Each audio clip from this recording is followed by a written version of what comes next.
Hi everyone. It's Wednesday, time for Wisdom Wednesday.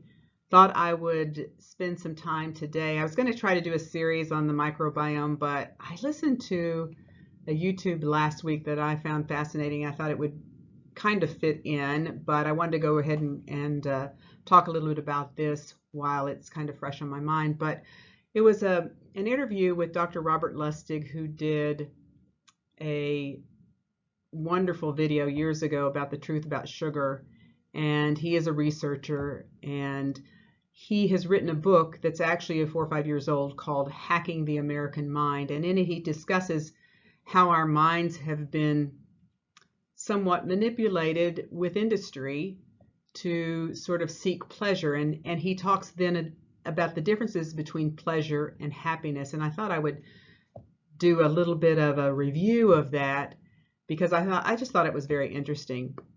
I think that in his words, we have confused pleasure and happiness, and those lines have become really blurred. And I thought I would kind of walk you through the aspect of what he talked about. He said there are 7 distinct differences between pleasure and happiness. Pleasure is short-lived, happiness is long-lived. Pleasure is visceral, happiness is ethereal.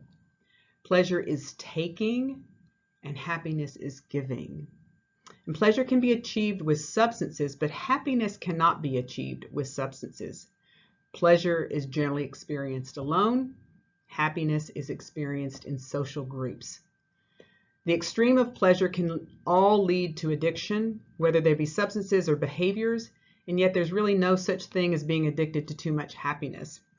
And finally, he said, and most importantly, pleasure is tied to dopamine and happiness tied to serotonin. And this is where we kind of get into the health aspects of what this is. And we certainly all intuitively know that deep-seated happiness is definitely associated with improved health.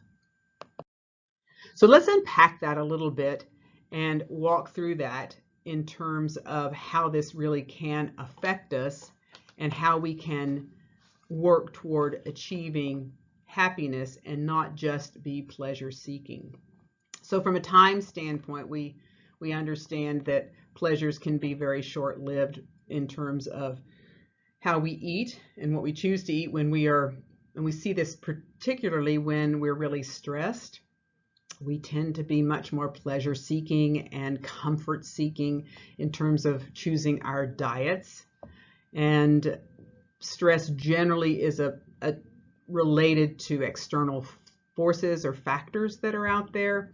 We know that when we choose pleasure, certainly from a visceral standpoint, that's generally not something that is a long-term thing too, and that, drinking too much, being drunk, getting high, etc., is definitely short-lived, but drives us to seek more. And certainly from a happiness standpoint, we feel much more content and calm when we are seeking happiness and not just seeking pleasure.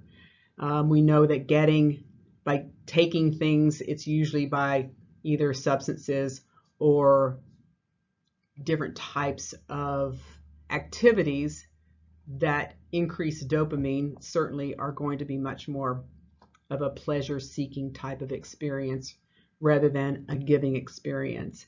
And so we get all the way down, as we work through all this, down to this dopamine serotonin type of response.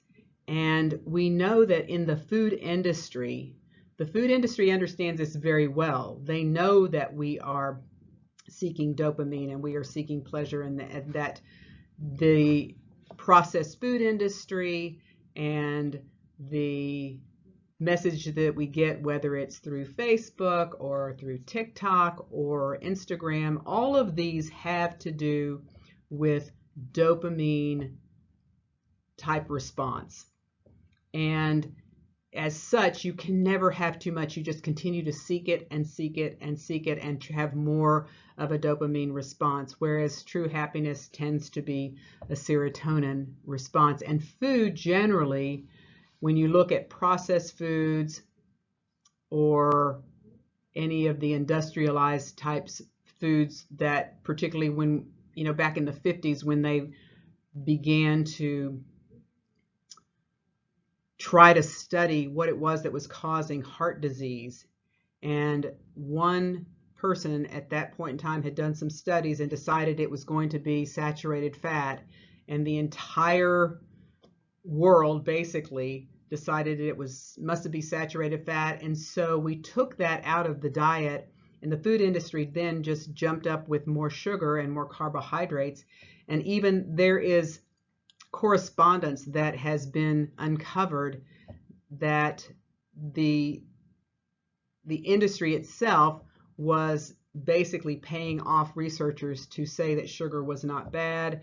And we've had more heart disease, more obesity, more diabetes, more Alzheimer's, more cancer since we adopted this approach to eating. And this has just continued to feed itself, because once you get a dopamine response, you just continue to seek more. So the things that we need to do as far as trying to seek happiness, the things basically, as Dr. Lustig would say, there's 4 C's. There is community, being involved in community, in being around other people, and in seeking community with shared experiences, and being around others, not seeking isolation, not staying away from folks, is definitely one of the things that will help us with happiness. Next, we have contribution, or being able to contribute to the world, to society, to our community, whether it is with our careers or by volunteer work. Whatever it is exceedingly important to have meaning and purpose by contributing. Next, we have understanding how to cope, meaning how do we manage our stress? And the things that are really important, according to Dr. Lustig, are sleep, which you know how I feel about that. We've talked a lot about sleep and the importance of sleep, and not sleep that is induced by either drugs or liquids, let's just say, whether we're using sleep medications or alcohol or whatever it is to try to sleep. That is not normal sleep, and trying to get optimal sleep is quite important. Not only that, but mindfulness. And mindfulness is quite important when we choose to stay focused and do those things rather than try to multitask and juggle all kinds of balls, but just trying to really stay focused and mindful in what we do and spend our time doing. And lastly is exercise. And of course, we know that exercise is important for all kinds of benefits. We get a significant improvement in circulation to the brain, and certainly with serotonin levels as well. And these are the things from a coping standpoint. And lastly, the last C, we've got community, contribution or contributing, coping, and then lastly is cooking, meaning preparing our own food. The food industry with processed foods is really designed to hit that dopamine response and drives us to have more and more and more, and particularly in sugar, in what we see with processed foods. So trying to stay away from processed foods, preparing our own foods, sticking with whole foods, these are all going to help us with minimizing this dopamine drive. So I just thought that was very interesting interpretation and studying. And if you're interested more, you might want to look at his book, Hacking the American Mind. He does go into a lot more about what industry has done and the concern that we all have, and that we're never really going to fix this until we fix food. We're not going to fix the healthcare system until we fix how we feed people, and because this is really at the foundational level. So hopefully that's been some intriguing information for you, and we'll continue to kind of work through a lot of this work, but I'm going to probably get back to the microbiome, and we'll talk more about that as we move forward. Hope you all have a great week, and we'll talk again next week.